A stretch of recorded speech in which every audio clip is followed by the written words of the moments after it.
Okay, algebra, we are beginning chapter 7, systems of equations and inequalities. Systems of equations and inequalities. So we've been dealing with both equations and linear inequalities, both of them linear, right?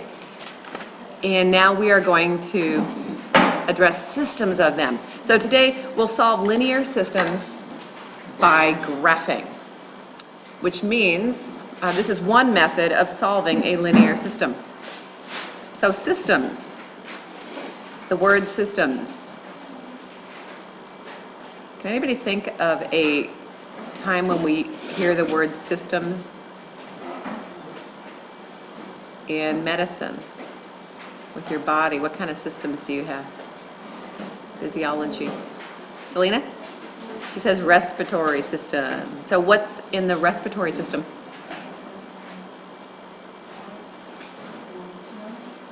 The lungs. She says the heart.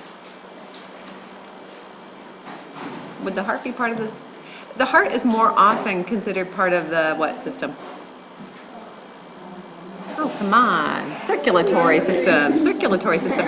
So the heart, but the heart is involved with the respiratory system, I suppose, because it's pumping the blood, which is carrying the oxygen, right? So the circulatory system is probably an easier one to think about. We have the heart. What else is in the circulatory system? We have veins that are leading back to the heart. What leads away? They're called arteries if they're leading away from the heart. Okay, and then at the muscular level, you have little capillaries, right? Yeah. Blood is part of the circulatory system. So systems involve more than one thing. So today, as we graph linear systems, we're going to graph more than one linear. What's a linear? Line. More than one line on the same graph. Yeah. Okay? So systems of linear equations, two or more linear equations with the same variables. Okay, so the solution of a system of equations. Well, what is the solution of a linear equation? The solution of a linear equation is Lauren? A point. Good. So if I have more than one linear equation, so I'm going to hold up these two meter sticks, right? If I have more than one, look at if they are forming an X, right? What do you think the solution would be of the system? Jack? Where they intersect. So that point where they're intersecting, do you understand that that point would be true in both equations? If I wrote it, right? But these other points that are not touching on either line would only be solutions of one of the equations and not both, right? So the solution of a system of equations is a point that is true, satisfies all of the equations of the system. A point that is true in all of the equations of the system. So before we write down the steps to solving a system, let's go ahead and try this first system. We're going to graph it and see if we can find the solution of the system. So jot these down. We have two equations. They look similar, but look at they're different. We have negative 5x plus y is 0 equals 0. And we have 5x plus y equals 10. Okay, so how might we find, by graphing, the solution of the system? Lauren? What? She says put it in the slope-intercept form. That's a great way to do it, right? Because then we can identify a starting point and use the slope to graph it. So let's graph these. And so the first one here, when we give us this equation, how are we going to change it to slope-intercept, Jocelyn? So you want to subtract y? Y is so beautifully positive. I might want to do the other thing. What's the other thing we could do? Add 5x. Good. Add 5x. So we have y equals 5x and plus 0, I guess, right? So we're done. We have it in slope-intercept form. Where is the y-intercept? 0. When we don't see the visible y-intercept, we know it's at 0. So let's go graph this. And we have a point at 0. That's our starting point because of the plus 0, right? And then how do we find a second point, Dina? Oh, we go up 5 and then the 1. of 5 and over 1, and there's a second point. We could also go down 5, 1, 2, 3, 4, 5, and to the left one that's still a positive 5 slope, right? And so now we graph the line really carefully. We want to be super precise because we are finding the solutions of both, right? So I'm going to change the line style to solid, make it red, and be precise.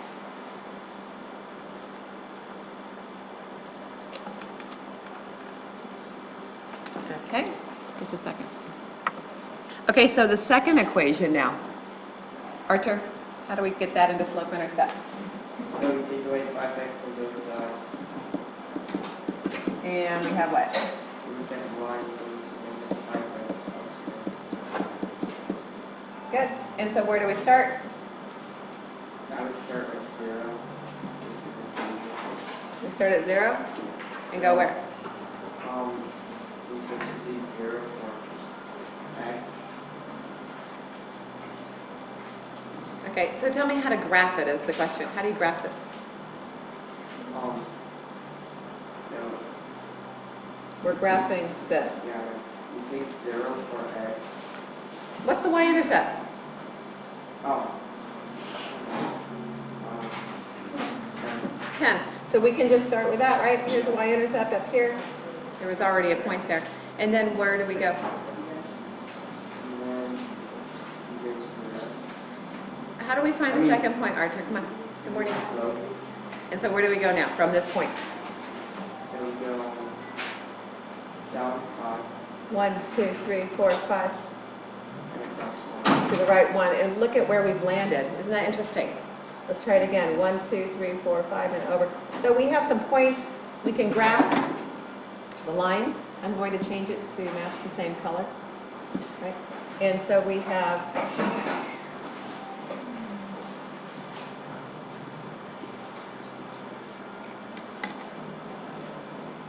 be really precise because what we're looking for is any solution, any point that will be true in both of these equations. And so do you see the point, Michael?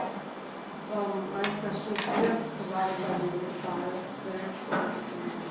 I don't have divided by -5. We're subtracting 5x from both sides.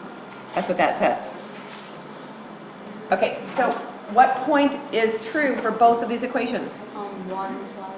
So we see this point here, 1, 5. Okay, so 1, 5 appears to be the solution of both. How can we prove that it is? Kelly? Test the point Test the point in where? in either equation. In both equations, right? It's got to be true in both if it is the solution. So let's go ahead and substitute it in both. We can use the original or we could use the transformed equations, right?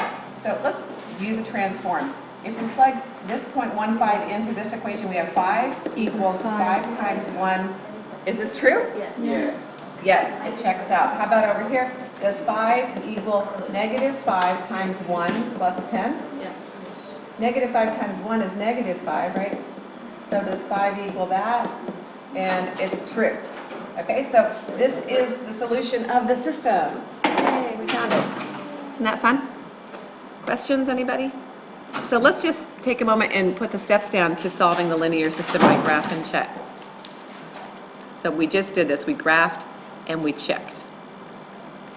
So our first step was just graph them on the same plane. Graph the equations on the same plane. After graphing, what do we do? Dina? You find the point that they both intersect. Good. Estimate the point of intersection. We hope it's at a true integer, right? Like it was in our last example where it ends up at a corner and it's easy to read. If it's between them, then it's a little trickier. Okay? And finally, what do we do once we have estimated that point of intersection, Tara? You check it. Good. We check it algebraically. That means we're substituting, right? Substitute into all equations. Confirm that the point is a solution of all equations of the system. Okay, we're going to try walking through one more, and then we will add one detail to this lesson. So pause the video, see if you can graph both of these equations on this same graph and find the solution. Test it back in the equations, okay? And do I have a volunteer? Okay, she says subtract x from both sides, subtract x. And we have negative y equals negative x plus 5. It divides both terms, all sides. And we have what? X minus 5. Okay? And shall we graph that? Where do we start? So don't forget to label.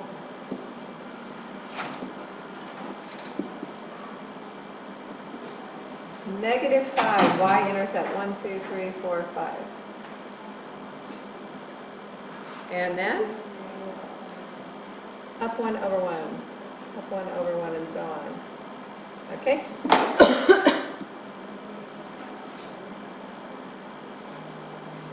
Be really as precise as possible with your graphing. Graph paper is a must, right? If your scale is off, you're not evenly spaced, it will be tough to find that point of intersection. So precision is key. And the second one, subtract 3x from both sides, and y equals, okay, we have it. And so starting where? Start at a y-intercept of positive 3 this time, and down 3 over 1, down 3 over 1, yay, look at that, down 3 over 1. So we have that. So what's your estimate?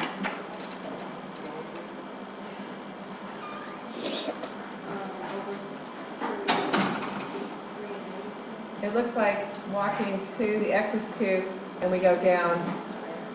Good, negative 3, good. And so we check this. We have a point at 2, negative 3. You understand? Where the point of intersection is right here. They both are at that point. See that? Yeah. They're crossing. And I think that's at 2, negative 3. Do we agree? Okay, so we're going to test it in these two equations. Is negative 3 2 minus 5? Is that true? Yes or no? Yes, it checks out. How about over here? Is negative 3 equal to negative 3 times 2 plus 3? What is negative 3 times 2?